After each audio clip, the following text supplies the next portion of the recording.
Coucou les amis, Balandinho Soya, Brita, Congo TV, na Pesibino Mbote. Bonsoir, bon après-midi, Nzambalo la Zongsa Ebele. Bonjour, Naba Oyo Bazana Moui. Bon après-midi, Naba Oyo Bakomi déjà après-midi. Et bonne nuit, Naba Oyo Balingi Balala ou bien Ba Oyo Balali déjà. Ça fait un bon moment, na yo kanakate. Nasala suba live te, nasala suba vidéo te, nasala soupe na Facebook te. Na ebite, ba camarade nanga, ba mi nanga Facebook boluka nga, je suis là. Dieu est vivant. Nzambazana bomoy. Il y a eu les hauts et les bas. Je passais des moments très difficiles. J'étais malade. Le Seigneur nous a guéris. Nzambalo la sali. Nzambe penza bixi sur la maman belé. Na passé dans un moment difficile. Alors, et puis, bangunya nanga, il y a les ennemis. Oh, basa ikinga baku, mais nzambe penza aleki na ko confondre, ben on peut bailler bani. J'ai été piraté dans mon compte Facebook. J'ai été vraiment piraté na babilo ko ya pa ya ba pornographie, ba camarade nanga ya Facebook boyebi que Maman Brita Congo TV azala na buzo ba na sala ba live nanga bien ya kitoko. Mais batomité mamabe les jaloux, les méchants, basali bongo pona basali bongo pona ba bebisa image ya Brita Congo TV. Mais babosani oeza bundes. Toi na kati Europe a solo penza ya bundes. Yo soke sala moninga mabe na mamba mabe mbila olandela yo.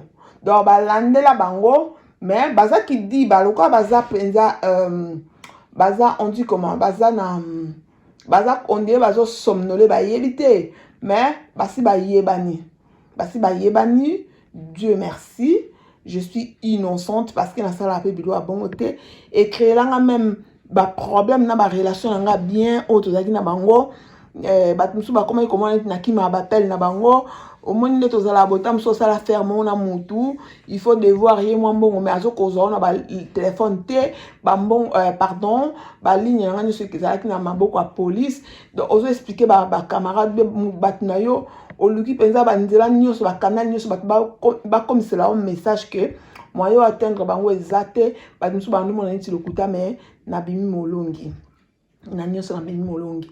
Bon voilà na poko lelo na ye tolobela likambuya sila bisalu SB babengaka ye SB les abakuku boza wapi où êtes-vous tolobata bongo heza ya koyinda bakangi sila bisalu ndoki. Oh là là, c'est affreux, franchement c'est affreux, ça fait du mal. Où en sommes-nous? Où nous allons? Je ne sais pas. Biso ba congolais, je ne sais pas. La Bible, totanga kango seulement en partie, ou bien on lit la Bible vraiment comme il faut, ou bien on comprend la Bible, ou bien la parole de Dieu comme il faut. Je ne sais pas. Je ne suis pas là pour juger. Qui suis-je pour juger? Nga nani? Nga mutu pamba? Nga mokuti bakanga pendoki? Nga mokuti bakoselanga makam nyoso? Nga mokuti bakanga na moyibi? Nga mokuti bakanga assassin? Nga mokuti bakanga nyoso ya lokuta na lokuta. Ma tant que bibelobi baloba na bino mabe mbakuta bino nangote. Ce mie baloba mabe pona bino mbakuta bino nangote. Omoni tango étoile ya mutu engelaka. Quand tu as vraiment la bénédiction sur toi, bako banda ko bundisa yo na ba façon nyonso. Moi, je ne suis pas là pour juger ma prophétesse.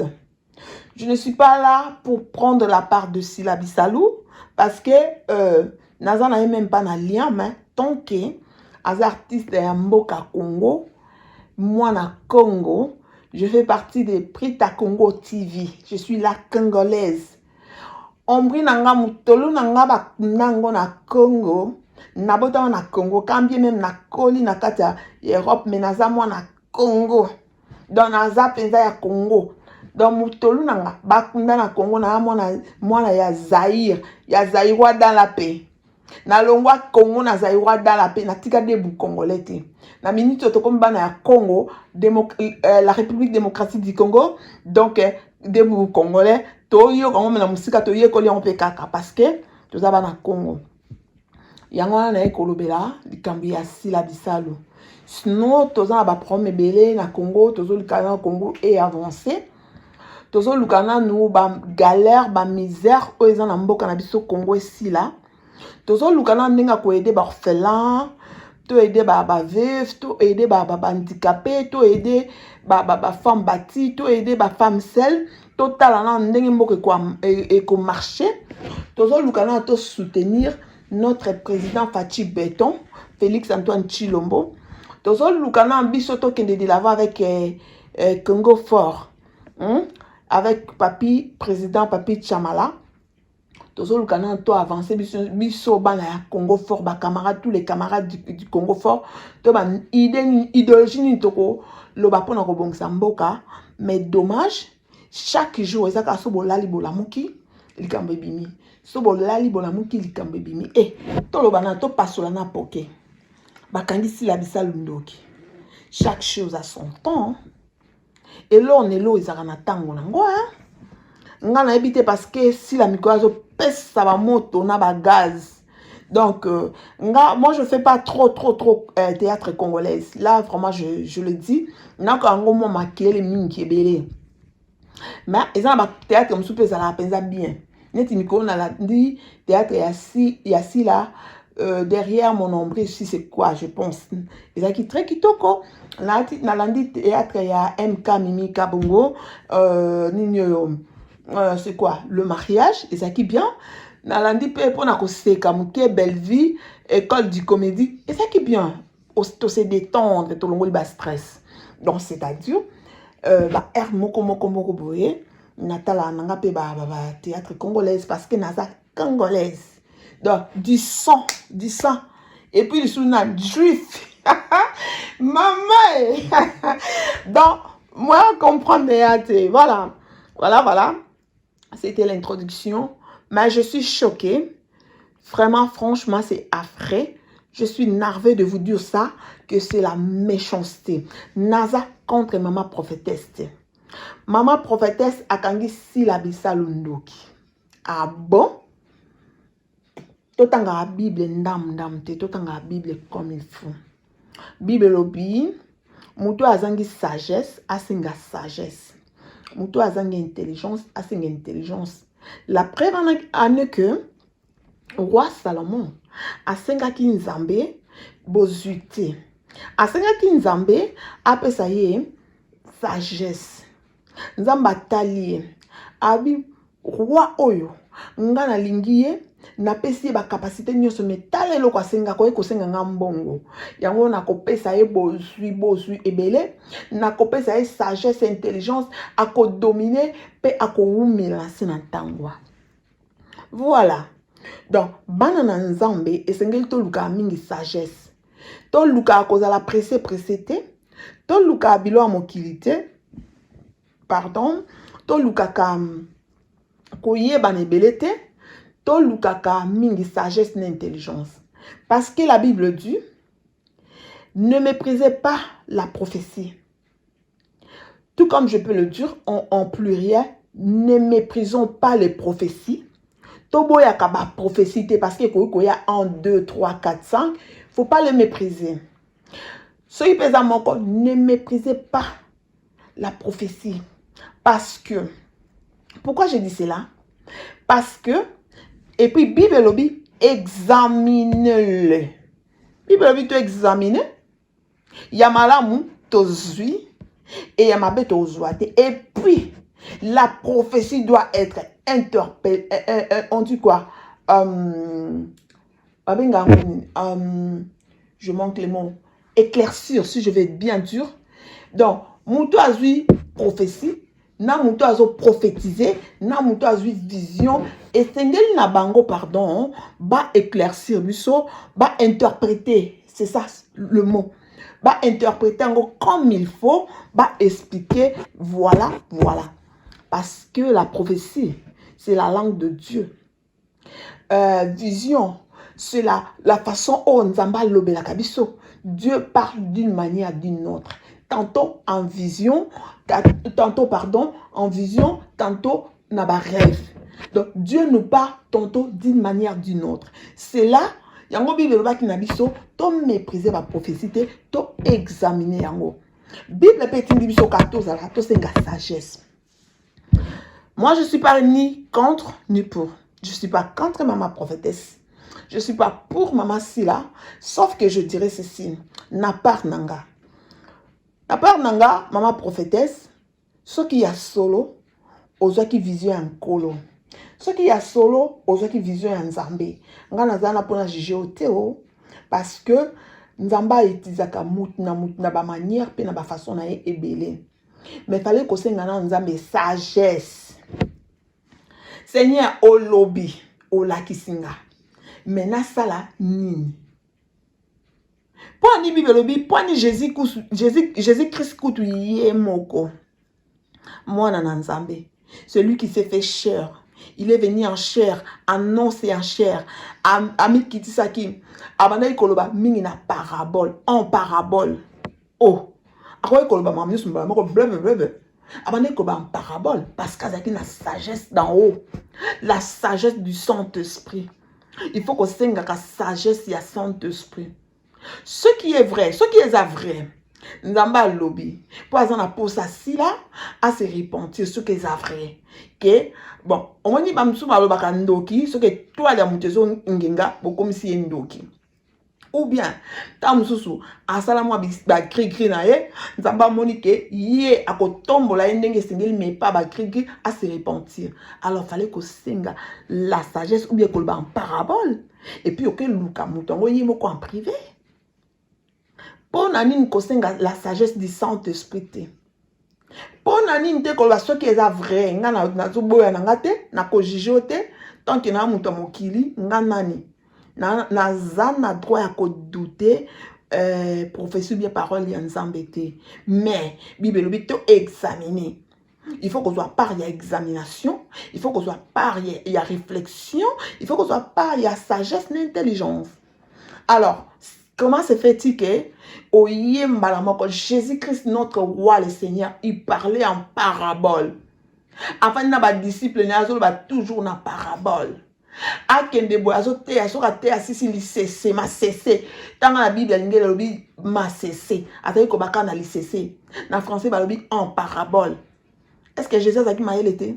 Il savait que batou na mokili surtout batou il faut qu'on mime là-bas on a parabole. Il faut qu'on mime là-bas on a ma cessé. Il faut qu'on là-bas on a sagesse et intelligence. Nous quitter on a habité nous quitter au kenda côté au cause la côté il y a prophétie na yo au cause la côté il y a parole de Dieu au cause à côté parce que mutu oyo nzamba zolobela et sengela za na sagesse ebele aza na intelligence nzambe tanga benga ki roi Salomon azaki mona muke nzambe tanga achaki Moïse abimisa bana Israël na Égypte Bakat sa mer rouge. Moïse a bandé comment je peux le faire? Je n'ai pas la langue facile pour parler. Moïse n'avait pas la langue facile pour parler. Mais Nzamba lobaki na ye na kocha la yo Aaron pembe na yo. Tu vois? Donc c'est-à-dire et là on y son Nzamba tinda ka mutu na provision na mission na sagesse na intelligence. Nzamba pesa ka mutu intelligence. Akoyi kotika oto za non intelligent. Tu dois être intelligente et puis après sur ba intelligence c'est belé, ba sagesse c'est belé. Donc Saint-Esprit, l'œuvre du Saint-Esprit, moutou à s'appuyer dans Saint-Esprit. Saint-Esprit a ça on a pour guider. Le Saint-Esprit agit en nous. Il nous donne beaucoup de sagesse, il nous donne beaucoup d'intelligence, il nous donne beaucoup d'amour et puis beaucoup de douceur. Et puis après ça, il corrige notre façon de parler et langage nabiso. La Bible dit avant de parler, il faut tourner sa langue 9 fois. 9 fois, on a ça là 9 fois. C'est-à-dire, il faut prendre du temps, il faut bien réfléchir, il faut demander la sagesse, il faut demander la sagesse du Saint-Esprit Pour na koloba avant ko telema liboso ya écran, liboso ya réseaux sociaux, liboso ya YouTube, liboso ya vidéo, liboso ya caméra. Avant de passer pour na kosala, avant de faire ta vidéo, il faut vraiment au télémiobi, je vais faire la vidéo, mais avant de le faire, je vais tourner ma langue 9 fois. Je vais demander la sagesse, l'intelligence du Saint-Esprit. Je vais demander la douceur. Je vais demander donc fruit nyonso ya Saint-Esprit pour nyonso eko kisama. Tant aux autres, ça message ainsi dit l'Éternel. Parce que la prophétie est allée ainsi dit l'Éternel. Tu viens parler de la bouche de l'Éternel. Tu viens oyeko pesa biso message oyo mokonzi ya bakonzi ya lobi. Oyeko pesa prophétie ya Jéhovah Rapha lobi. Oyeko pesa prophétie ya Alpha Omega, le commencement et la fin. Oyeko pesa prophétie ya Moutou a simbi le monde entier entre tes mains.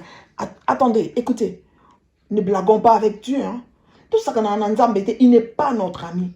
Il est notre Dieu. Il est le créateur de l'humanité. Il est le créateur de cieux et de la terre. Il tient le monde entier entre ses mains. Et il faut qu'on banga.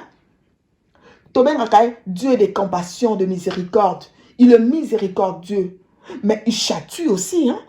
Donc, tant que vous avez sa prophétie selon la parole. Parce que tant que vous avez sa prophétie, ainsi dit l'Éternel. Amen. Alors, pour te dire amen, il faut te examiner. Toko examiner, toko étudier et puis toko bonne de la bateau ba bonne de la ka ba lukelo nyanzambe ba tuna est-ce que papa yo lobini bateau bazana molimo ya nzambe ba nzambe yo lobini pour Saint-Esprit a révélé maman prophétesse zonga lisu kendo lukelo nyanzambe zonga lisu senga ba fruit ya Saint-Esprit senga sagesse intelligence senga ba capacité nyonso senga nzambe a tourné langue en 9 fois.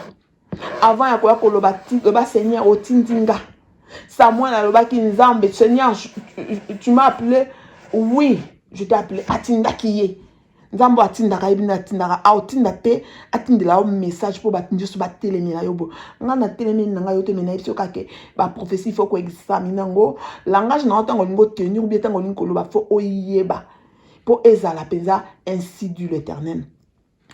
Voilà maman si la bisalou soki ozana eloko okutami nango ezo sepesa nzambe te zonga na makolo ya nkolo Bible lobi il fait grâce aux humbles il fait grâce aux humbles et à tombolaka ba obamikitisaka il résiste Dieu résiste aux orgueilleux et il fait grâce aux humbles so za oyo soki prophétie wana oyebi quelque part ya message na yo ya père na yo mama kota na kuku kozala lokola mofalisa ite ke koluka nzambe na ya kongumbama ya kobombama aoyanola yo pe akoguide parce que Dieu t'aime oza na mama pamboli ebele oza moto yo na bato ba yebi si la bista luninga bana théâtre outi na famille moko ya bien ya bonne éducation et tout voilà au passé pe ba moment na difficile et attends yo parce que à ça la kanangonga na tango na ye c'est ton temps il faut au bénéficier na go sepela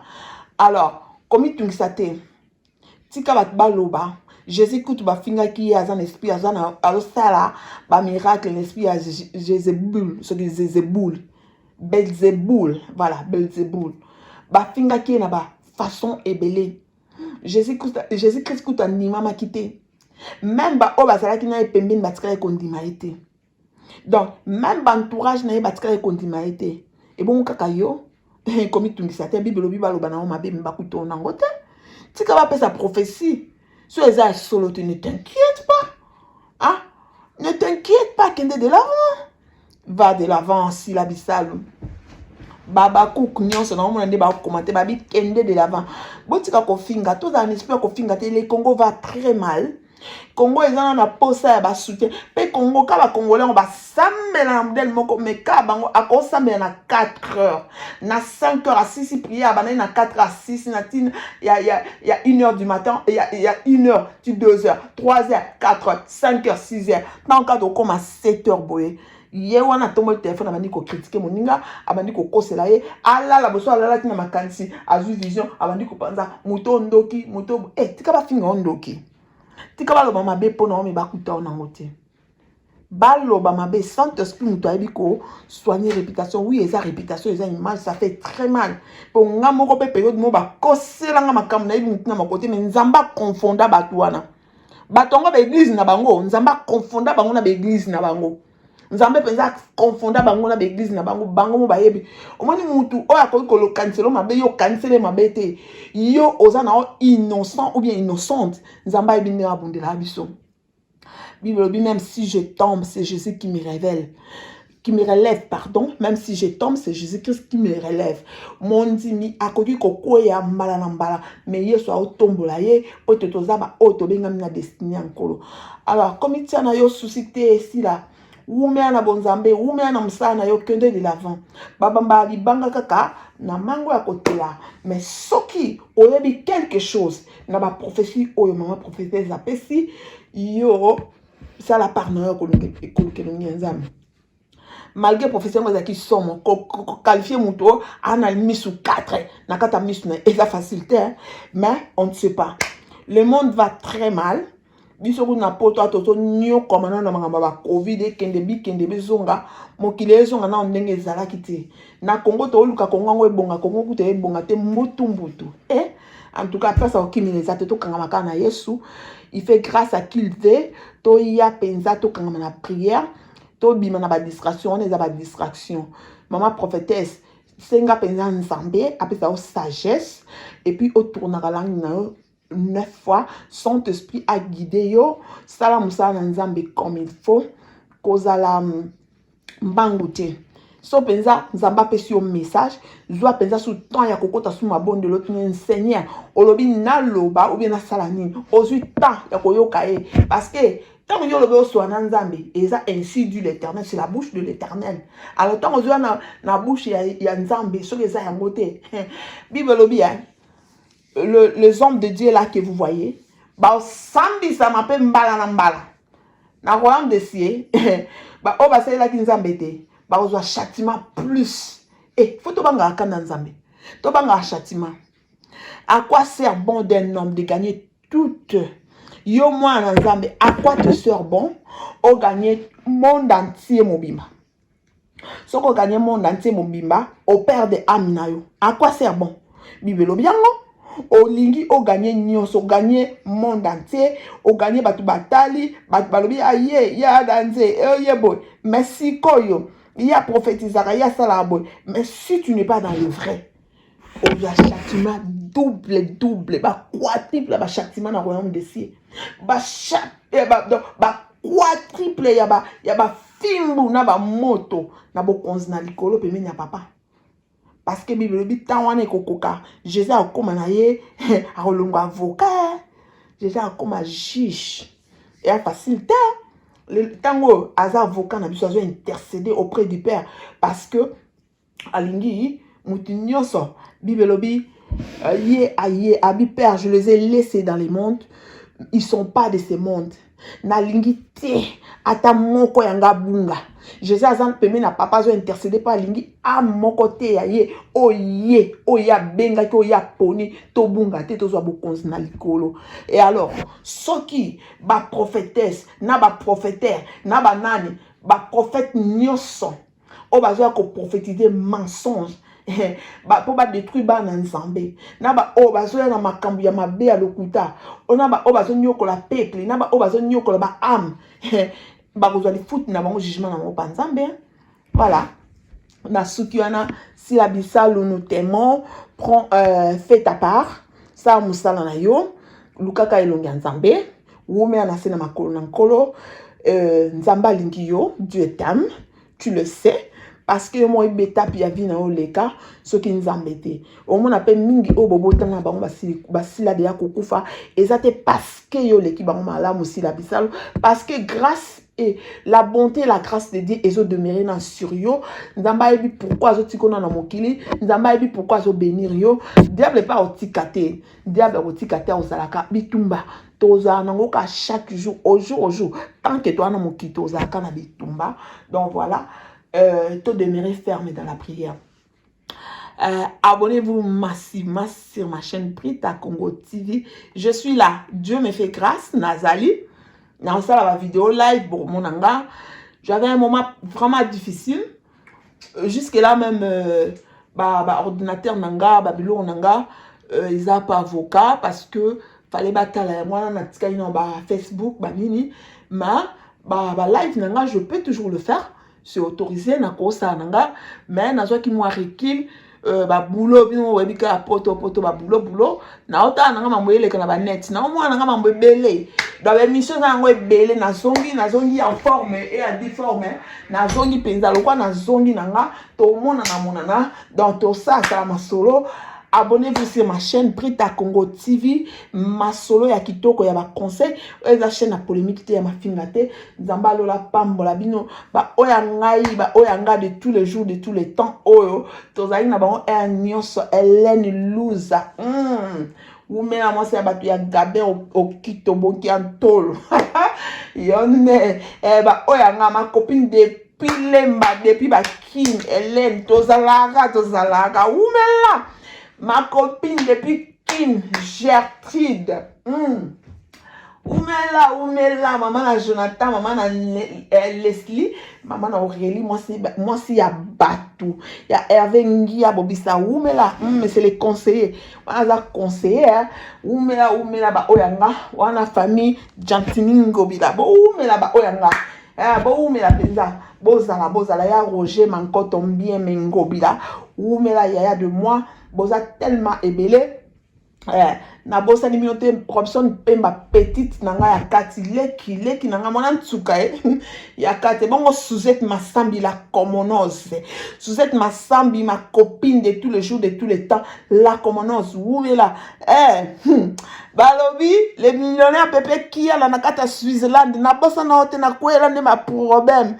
Pepe qui a la batamité mama mais baza confondi baza qui dit basi bazui bango ba aussi tout kaka bato basala bat mabe. Voilà les millionnaires Pepe qui a la oumela boza tellement ébélé. Ma copine de moi, ma copine de dedans la commonose Suzette Massambi mta sala ngana zala oumela moi si ndeyo lolo ndongala ya bati ya Camille English. Lolo, maman na nervi. Yo, maman nervi au bêta yo. O lapa. Quand on a 18h, oyo kiango. O lapa. Moi, en tout cas, il y a des belés, Oumela.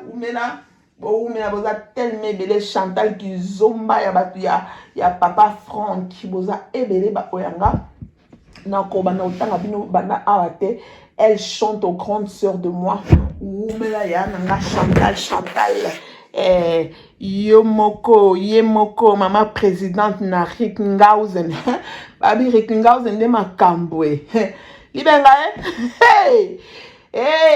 Claire, Libenga. Oumela Rickenhausen, maman présidente. Et bon, belle sœur de moi, ma lilol. Jackie de Colonne. Yemta Simba Colonne. Oboyo Salmukina, yo, on a pensé à Fobo Tuna, lilol. Jackie de Colonne, Oumela. Bisous, à trop. Abonnez-vous massivement sur ma chaîne Prita Congo TV. Check.